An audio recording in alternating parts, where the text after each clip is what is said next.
Hi, Anne. Thank you so much for being here. Welcome. We have been discussing your book for the last hour, and I think we all really loved it. And have some questions about the characters and have lots of thoughts about them, and especially how so lovingly drawn they are. So we really appreciate you being here. One of the things I would love to know is, where did all of this come from? Sure. Thank you, everybody, for reading it. It came from an obsession, basically. When I teach fiction writing, which I do occasionally, I tell my students to pay attention to their obsessions, to what pulls to them and only them. I like the idea that each of us, not just writers, but all of us, have a magnet board, like a rectangular magnet board that fills your torso. And what thwacks against your magnet board is different than what thwacks against your husband or your best friend or your twin sister, is really individual to you. And if you are an artist in any way, it's really important to pay attention and listen for what's thwacking against your board, because it often has something to do with the deeper subjects and themes that pull you in a way that may not make intellectual sense to you, but there's an important power to what's going on there.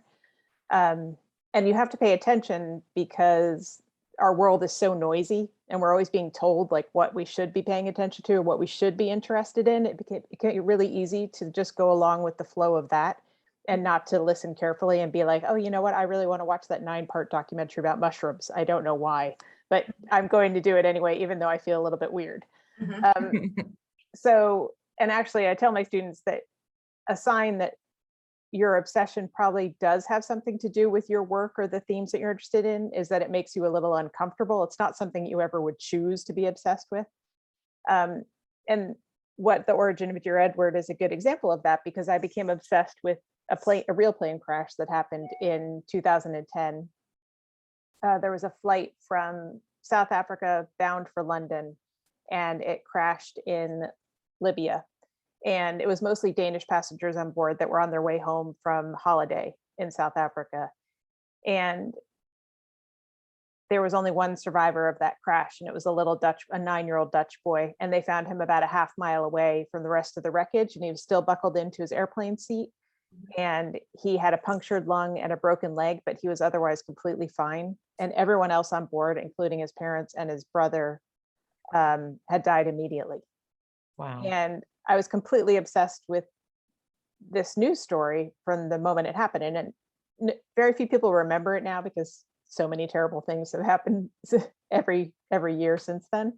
But it was international news. It was the cover of every newspaper. It was on CNN. It was 24/7 news coverage. And there were two images that, even if you Google that flight now, basically two images come up. One is of the debris of this plane spread out over a field in Libya. And the other one is a photo that was taken of the little boy in his hospital room. And he has a bandage around his forehead and his eyes are closed. And he's a beautiful little boy. And I have two sons. And at the time of the crash, they were 1 and 3. And I just kept looking at this picture and thinking, how is that little boy supposed to be okay? How is there any way that he's supposed to climb out of that bed and walk out of that hospital without his mom and his dad and his brother? It seems impossible. And then I really wondered if he could be okay, if that was possible. And the other thing that also interested me, the draw to the little boy and his picture was really the foundational one. But also interesting to me was that in 2010, for the first time, social media had become something for the first time that's recognizable as what we know it to be today. 2010 was really the first time that everyone you knew was on Facebook, including your mother. Prior, 2009, not sure. 2010, the switch had been flipped. And so when this massive story happened, not only was it being covered by the gatekeepers, the CNN, the New York Times, et cetera, that we were all accustomed to, but people were weighing in on the internet. And there were young girls that were posting pages on Facebook about the little boy, about how cute he was and how sad they were for him. And there were airplane nerds, I'd say, in the most gender, I mean that as compliment, who were posting on the internet, like speculating about why this plane had crashed, because Libya doesn't have transparency laws. So we actually never found out. So it was this really interesting thing where there's this like 365-degree view of this international event, whereas all of history, we had only seen it through the lens of the, with journalism. And that was really interesting to me too. So I knew almost immediately I couldn't get enough about reading about this story, which was uncomfortable because I had no interest in planes, plane crashes. If anything, I'm a bit squeamish about all that kind of thing. It's not the kind of story that I'm drawn to. And I also felt weird, like looking for any information about this little boy on the internet. But within that discomfort, I knew that this was a story that I was going to have to write, and really that I needed to find out if it was possible for a child put in this position to be okay. Like I needed to know, in a way, like to know whether if something terrible happened to one of my own children, that they could be okay, that was like the world could put something together that made that possible. And I didn't know whether it was. I just knew that I was going to have to write the book to see. I thought it might be like the most depressing book of all time, where at the end you find out there's no way that he could be okay. But that was okay. I mean, that was just that was what I had to figure out. So that's really what led me into the book. I think that's one of those things that you did so masterfully with this book, in that I didn't read it for a while because I'm like, oh my God, child and plane crash and Yeah. all of this. This is just not suiting my mood right now, until I finally picked it up. And it's a very hopeful book, I think. And what's really amazing is that you were able to write something about a very, very sad topic,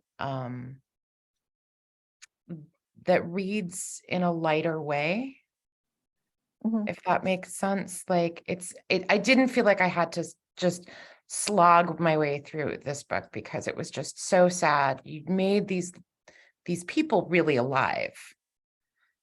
That's good. I mean, it took me 8 years to write, and actually, the further on I get into life and writing, like each book is a really different experience for me as the writer. And ironically and unexpectedly, Dear Edward was a really joyful experience for me. I really loved walking into that world every day, and it felt really light, and I loved all the people in it, and there was so much kindness. And since in many ways I had to go into the mind of Edward, so I was sort of walking through this world as him, and I could feel all this kindness coming at me, and that was like a beautiful experience.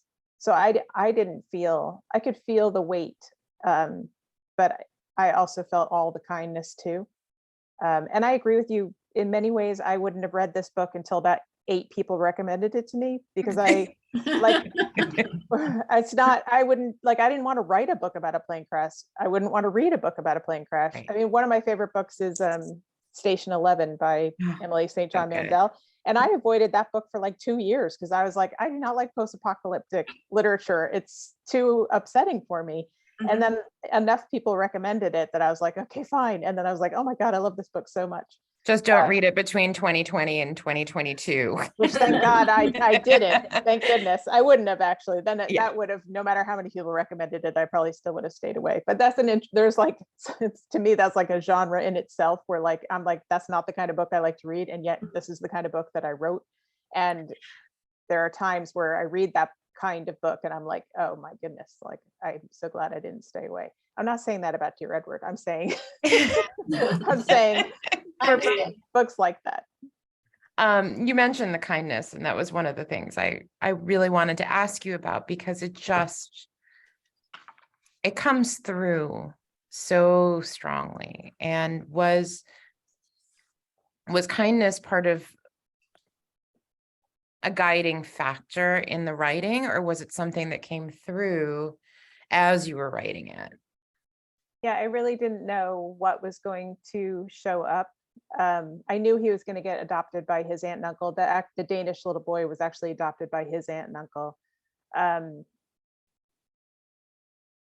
but it wasn't something I planned. It was just it just became clear that if you were confronted with, if a child walked through your door who had had this absolutely unbelievably horrible experience, it felt right to me that everyone in the room would drop what they were doing, drop what they were holding, and be like, how can I help this child? Yeah. And have no idea how to do so, because it's so unprecedented what he actually has experienced. Nobody knows what to do.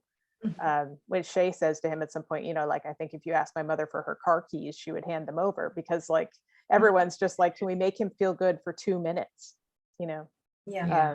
So I didn't plan it, but once what I um what matters to me as a writer in general is it emotionally true? Like, I feel like I walk through, I mean, like I said, it took me 8 years. I'm not fast, although I just wrote another book in much shorter time. So Dear Edward took me a long time. But Well, we're going to talk about that later too. okay, sure. But I feel like I write holding like an emotional tuning fork. And so like I write a sentence or write a paragraph or write a scene, and it's just like, is it ringing with the truth tone, and or is it not? And the truth of what came at him was all of this kindness and flawed people trying to bring their best to him, because that's something that we do when Yeah. as humans. It's one of the wonderful parts of human beings. Well, he had such an incredible kindness Mm. within him as well. Mhm. And, to see somebody who was so broken, and I mean, I can't imagine walking around in his shoes, but to see him going through the world thinking of other people is kind of remarkable, Mm. you know. Yeah, I don't. I have great fondness for Edward, obviously. Yeah. And Mhm. I don't know. I think he was a sweet boy prior to this Yeah. happening, and a sensitive person. And then I think he too was just not able to do bullshit in a way. Like Yeah. he didn't have any space inside him for it. So Mhm. he was looking for what was true and trying to be correct, and not be like, it just would drain his energy even more to like try and fake it, or to try and be mean, or like to act out in some kind of a way. Yeah. um Can you talk a little bit writing this sort of ensemble of the passengers, because they were all so distinctive, and they all had their own personalities, and they all had their own problems, and they all had we got to see a lot of them in a short period of time. And where how did that happen? well, it happened, so up until Dear Edward, there's at least two different kinds of writers. There's the kind that plot everything, like Anne Patchett and John Irving, know everything that's going to happen virtually in every scene before they write the book. So like Anne Patchett will walk around for like 2 years writing a novel in her head. And then like John Irving, I think he writes his novels in like 3 months, because he's really just like putting down what he has figured out or plotted on, notes, etc. Mhm. And then there's writers who are uh, intuitive writers, or people call them pantsers, like by the seat of your pants, I guess, kind of a thing. And that's the idea, where you start with a scene and then something surprises you, and then someone walks in and says something which creates, an event that you didn't know was going to happen, and you don't. It's an active discovery the whole time. And I was definitely an intuitive writer, up until I started to completely intuitive writer. And that's like my happy place, is writing what I call pretty sentences, where like I really like to like sit down and like start writing a scene and have things happen that I don't expect, and having the language do things that I didn't see coming. And it's like, it's so satisfying and fun for me. But the book before Dear Edward is called A Good Hard Look, and Flannery O'Connor, the short story writer, is in it. And that book took me 8 years, and it was like 8 laborious years because it was like, there's a great E.L. Doctorow quote that writing a novel is like driving home on a foggy night. Like you can only see to the end of your headlights, but that's enough to get you home. You can see a little bit and then a little bit and a little bit. And that's a good description of intuitive writing, basically, where you're like, oh, this, I didn't know that was going to happen, but that means this is going to happen. I don't know what'll happen. Oh, now I know the next thing.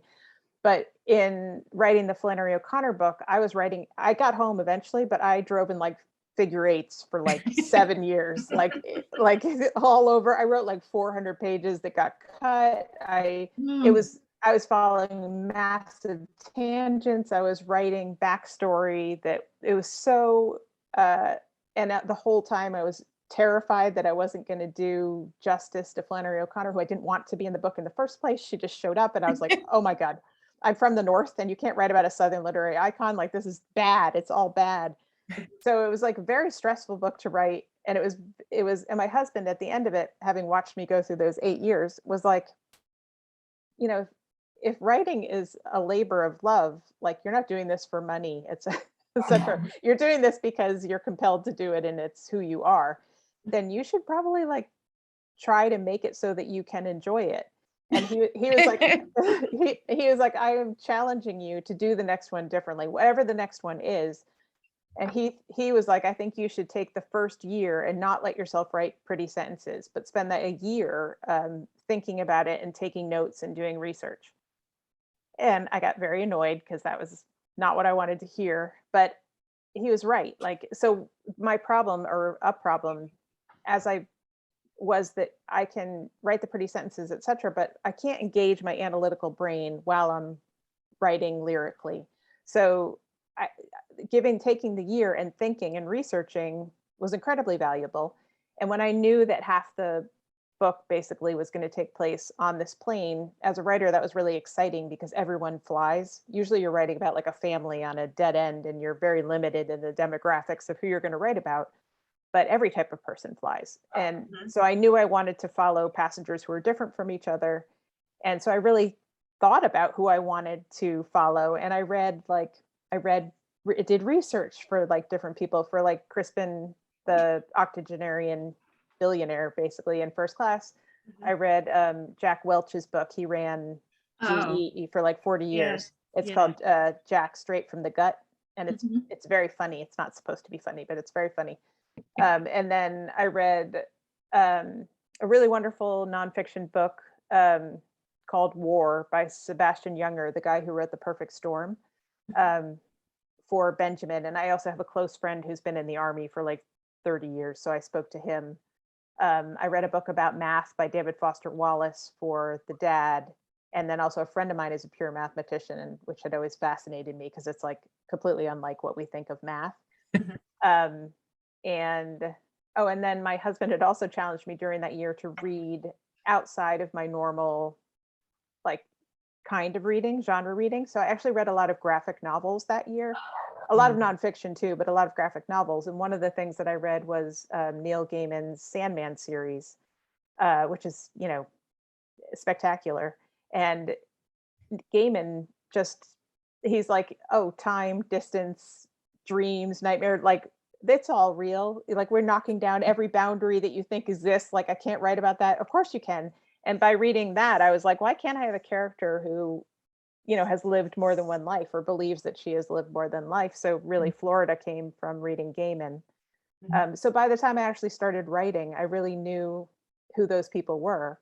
And that made it much easier and much more enjoyable. Actually, the plane sections were the easiest to write. It was Edward's journey that I had to like carry the emotional tuning fork through. But when you have like characters that are trapped in basically like a silver bus, and you know what the ending is going to be, and there's only 7 hours or 5 hours or whatever, there's only so much that can happen, and those limitations made it come much more easily.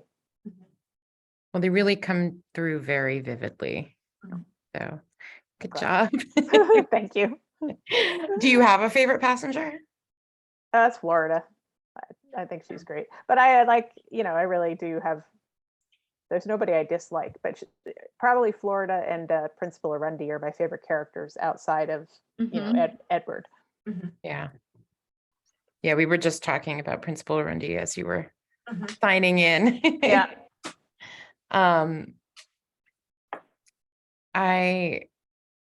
I loved the relationship between Edward and Shay though, because she's so forgiving of him and so encouraging. How did that come about? Like, what did you, now that I know that you write and write, was she always part of the story? Was she always going to be sort of the person that brought him out of a lot of it? Yeah, I didn't. So during that year of thinking and researching or whatever, actually most of that, and I also did obviously a lot of research on plane crashes, and I interviewed a pilot, and I read a lot of the NTSB, the National Transportation Safety Board's reports on crashes, etc.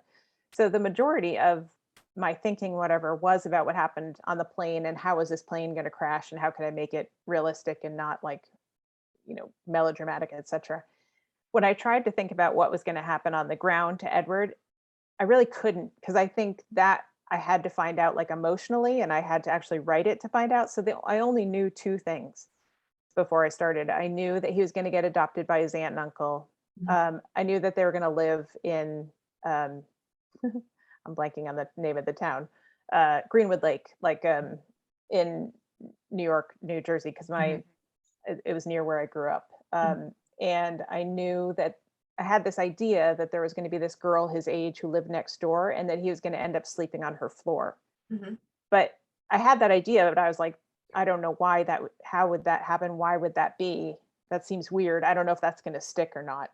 And then, so when I started writing those sections, when she and Besa showed up at the door of his aunt's house the first time with the coffee, they sort of blew into the book as themselves. I didn't know who she was going to be. I didn't know anything else, but they just fully arrived. And when she arrived in there as this person, I was like, oh my God, he needs her.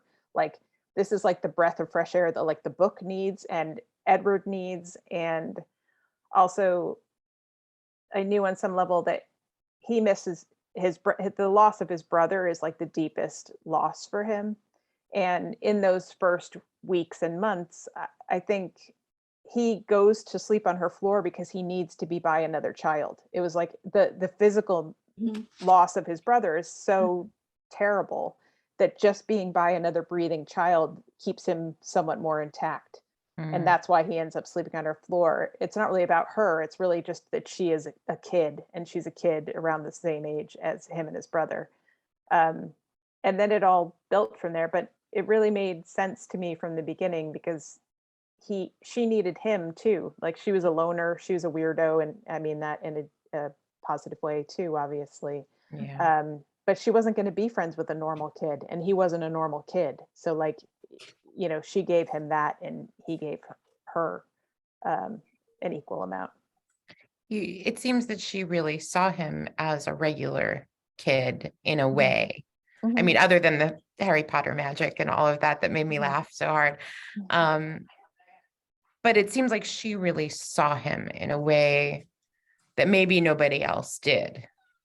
Yeah, I think because she was a kid as well, she wasn't terrified of him the way that the grown-ups were, because the grown-ups felt responsible for making this child okay. Like, that's my job. I'm a grown-up. This is a child. She was another kid, so she didn't feel any sense of responsibility, and she could look at him without fear and be like, huh, you know, like, I see who you are.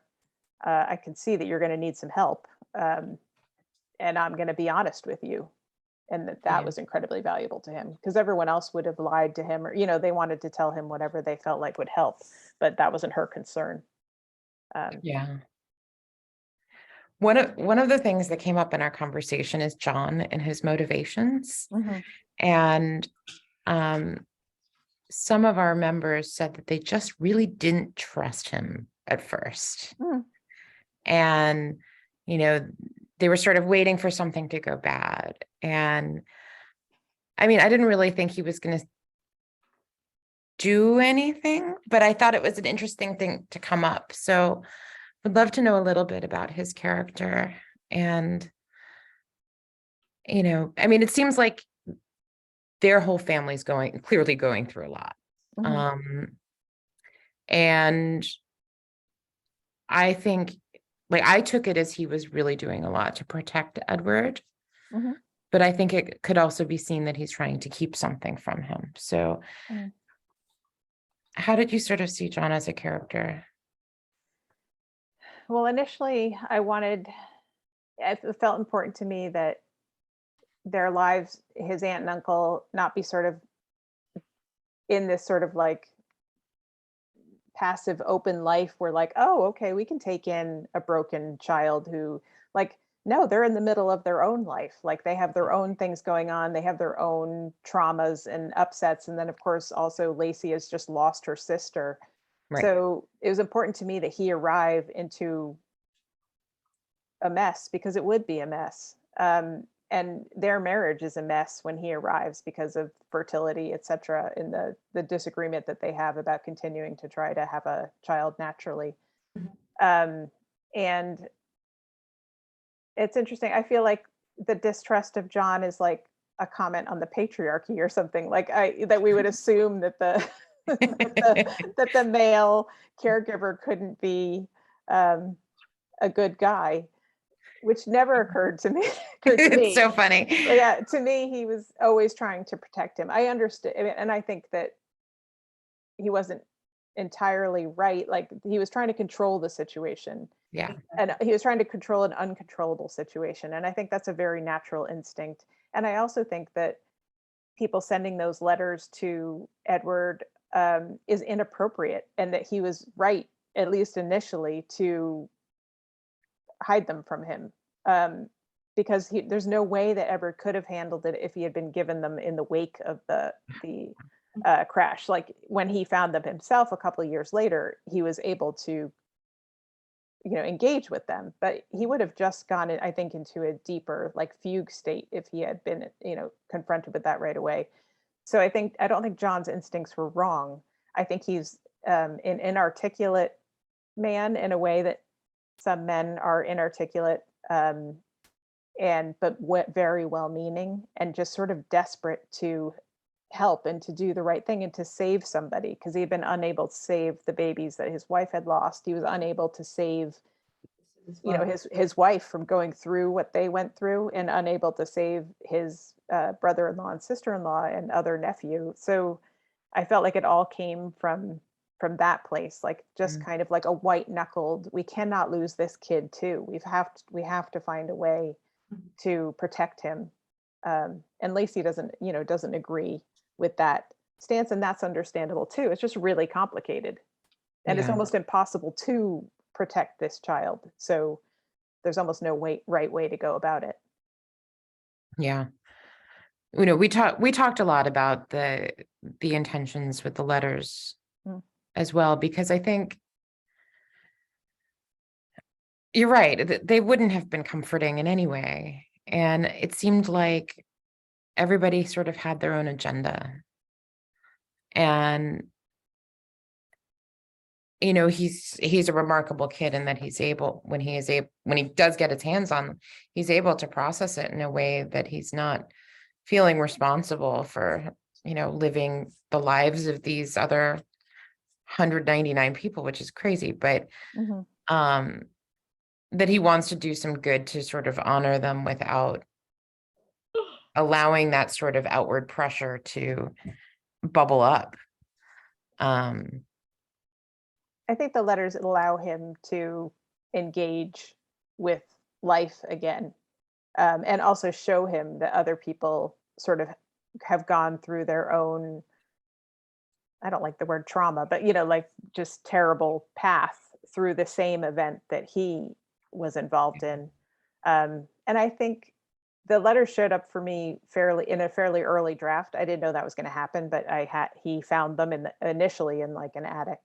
And then Mhm. they stayed, and I couldn't really understand why initially, but when I thought about it, like I thought that like if my husband was on a plane and the plane crashed and everyone died except for one person and on that flight, I consider myself to be like a fairly level, sane, thoughtful person. And I don't think I would contact that person who survives, but I think I probably would put like a Google alert on their name, because I would really be invested in knowing what happened to that person going forward, because they got to go forward when the person that I love didn't.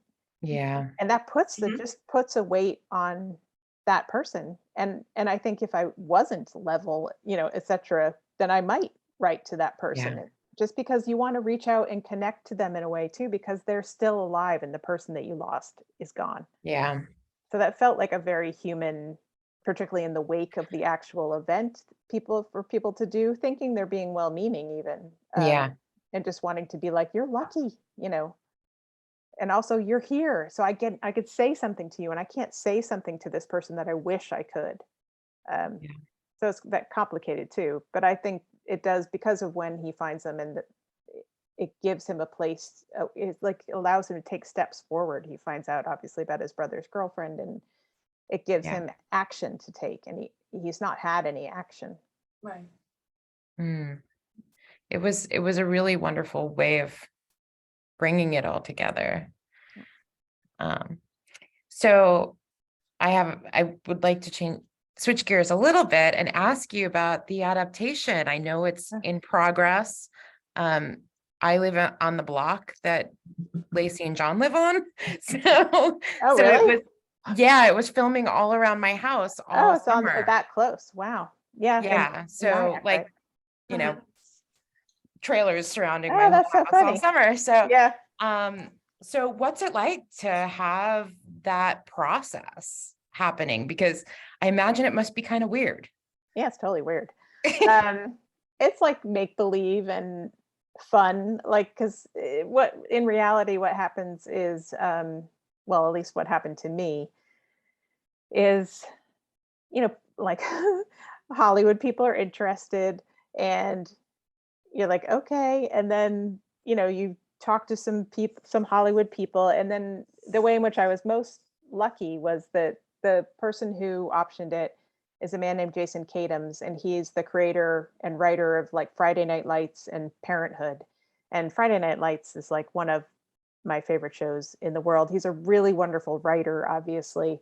And so when he wanted it, I was like, oh, yes, definitely. Like whatever you do, it's going to be interesting and good. It may, and he it varies sometimes, but like I didn't want to be involved and he didn't want me to be involved. Like it's his thing now, and he took it and he changed things. There's different things that are different. So I read the pilot episode, which is the first episode, and then I went to visit the set in when they were shooting in Central Park this summer. Um, so it's wrapped now, like they've finished shooting, and it's supposed to be on Apple TV in the spring, but we don't have like a date yet. But I met Edward when I went to set, the little boy who plays Edward, which was like weirdly emotional. It was like watching the inside of me walk towards me. Oh my God, that's so weird. It was really weird. It was very strangely emotional. I met him and Lacey, who's played by Taylor Schilling.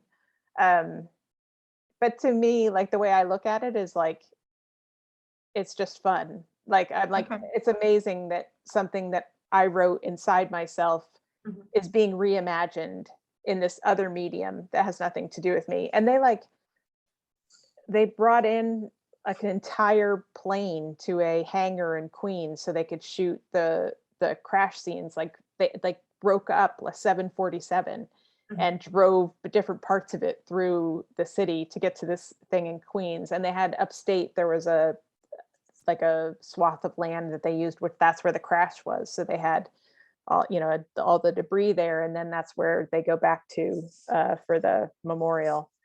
So all that stuff is like, I consider it to be delightful and fun and make believe, and has very little to do with me at all. Okay. Yeah, I didn't know if you had any creative control over any of it. No, I'm an executive producer, but that's more like a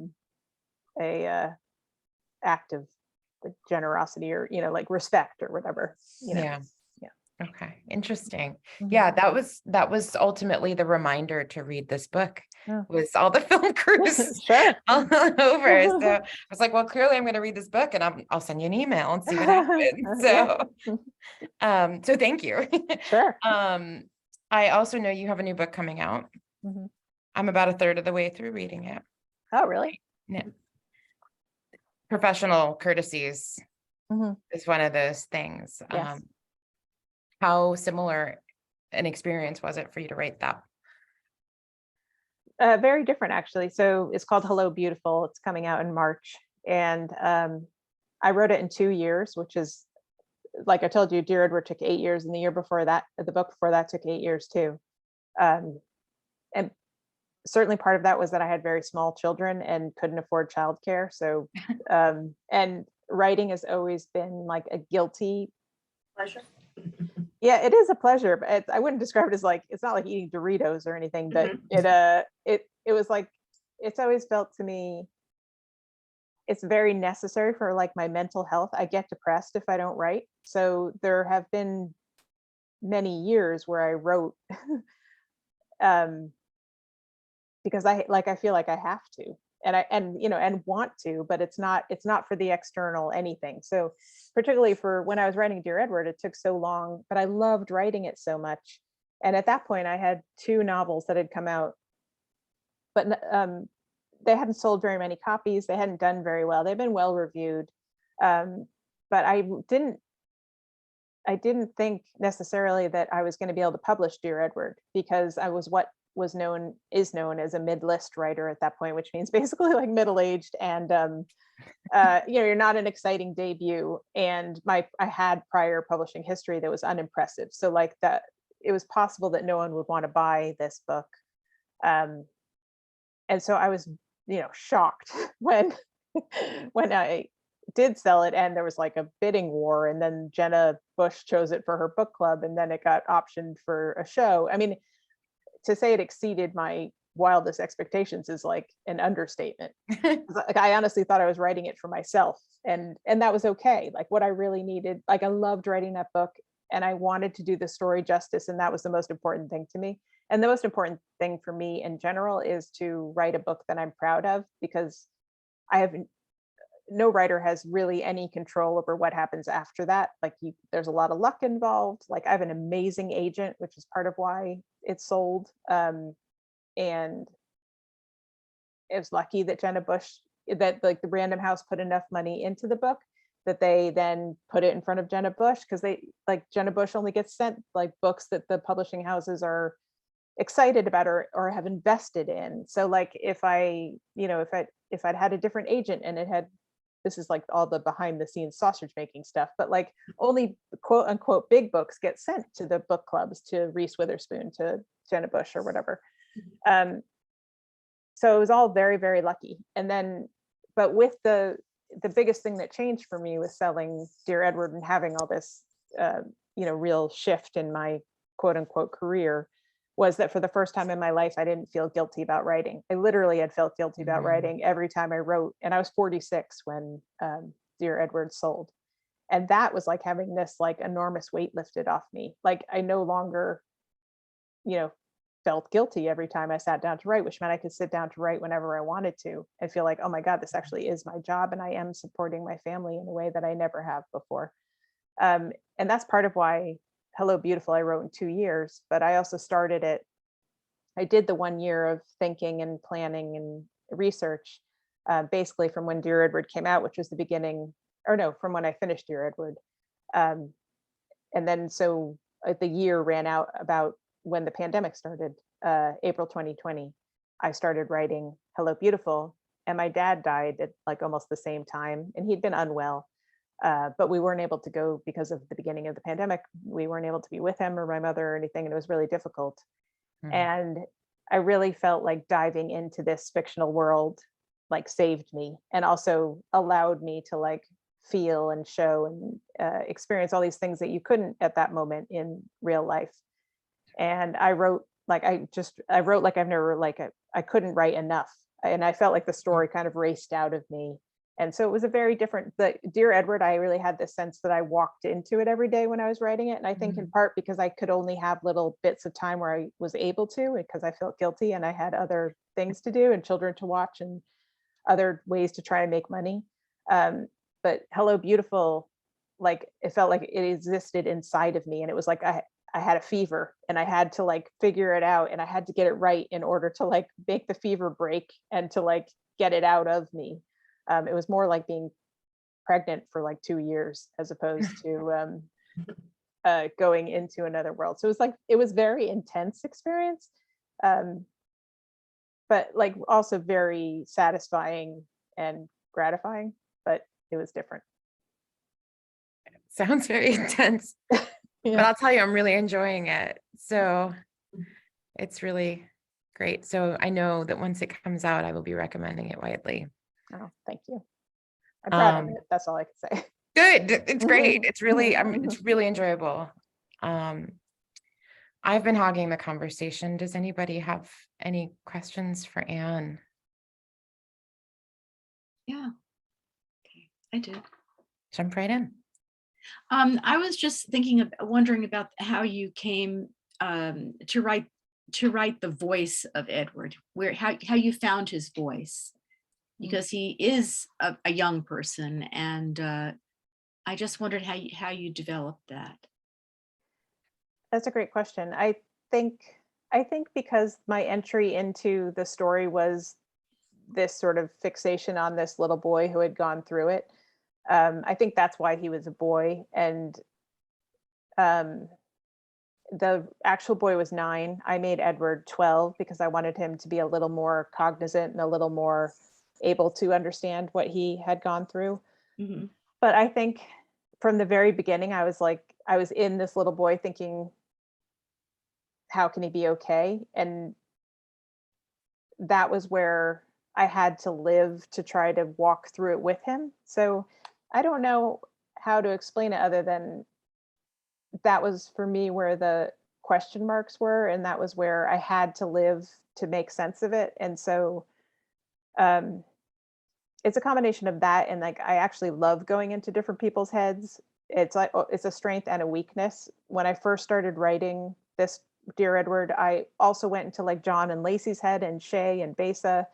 And I have 2 writer friends who I went to graduate school with, and we are each other's first readers now Mhm. for like 25 years or something.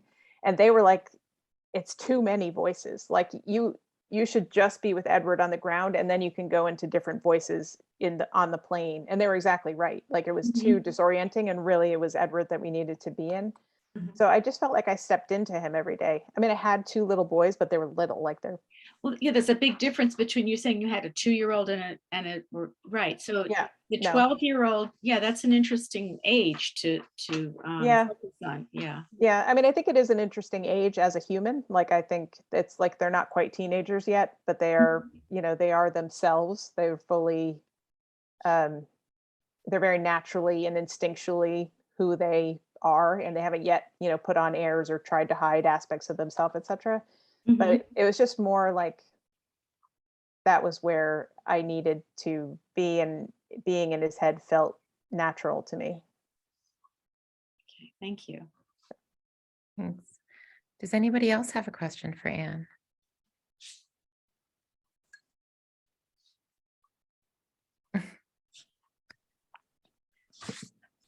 Okay, well, I guess I tend to hog the conversation anyway. Sorry about that. No, actually, I go could ahead. ask something if it's Please. okay. Yeah. It's more about the process of learning to write. First of all, I wanted to say how much I'm enjoying this whole evening. I feel like you do, Anne.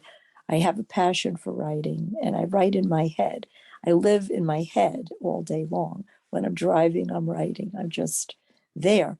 And then I read your bio and saw that you had done some stuff in Brooklyn, which is where I grew up.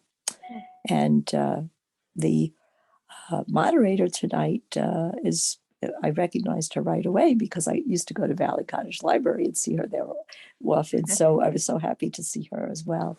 So I just wanted to tell you the way you're expressing yourself and explaining. And I wondered if you could recommend, it showed that you did something with Gotham writers at one point. And I would like to do something like a Zoom classes, I think, to get me to focus a little bit more, you know. I'm not saying I'm going to publish anything.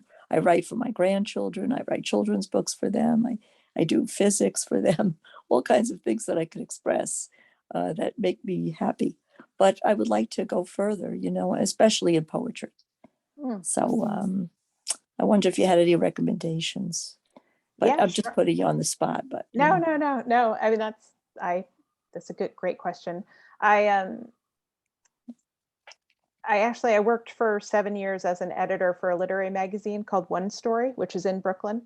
And it's great. Like, you guys should consider subscribing. They send you one story a month. It's just Oh. like a little paper story. Cool. There's no ads in it or anything, and there's very high quality fiction.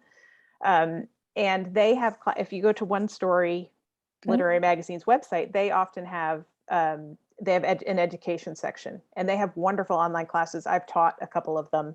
Oh, great. But there is one coming up, but they have them regularly. So if you like start following them, or you can follow them, so they'll send you the emails when they have classes. There's another organization called Sackett Street, which is another Brooklyn-based. Sackett Street, Brooklyn's. Yes, Yeah. I taught it. I taught at PS 29 on Henry Street, and my Oh, yeah. mom taught it. My mother taught at 321. Oh, my kids went to 321. I figured as much. I just Yeah. had a feeling. Yeah, Yeah. I live in Park Slope. Yeah.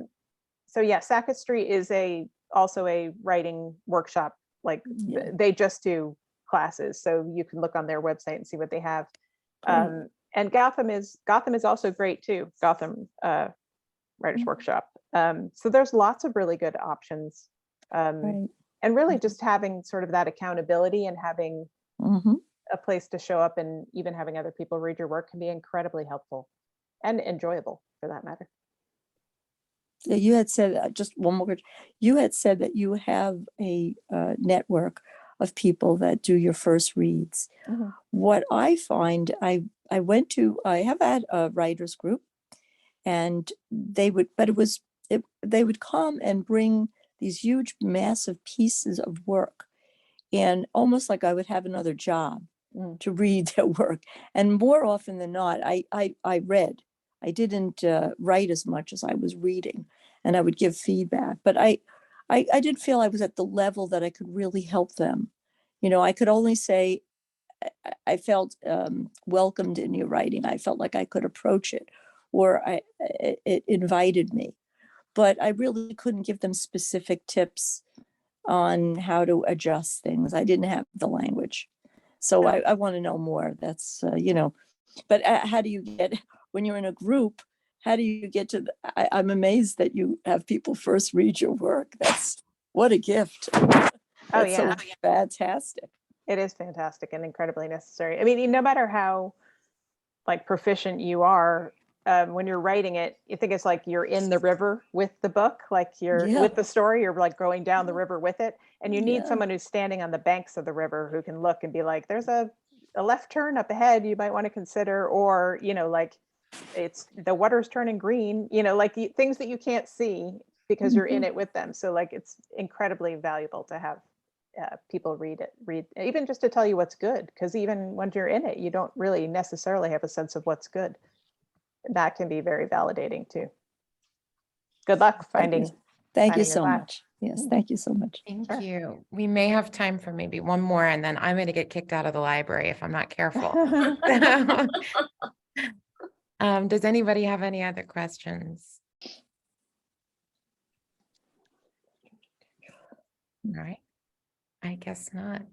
Well, Anne, this has been so great. Thank you so much for talking with us and for giving us insight into your process and your amazing characters and all of that. And good luck with Hello Beautiful. I'm sure it's going to be a big hit.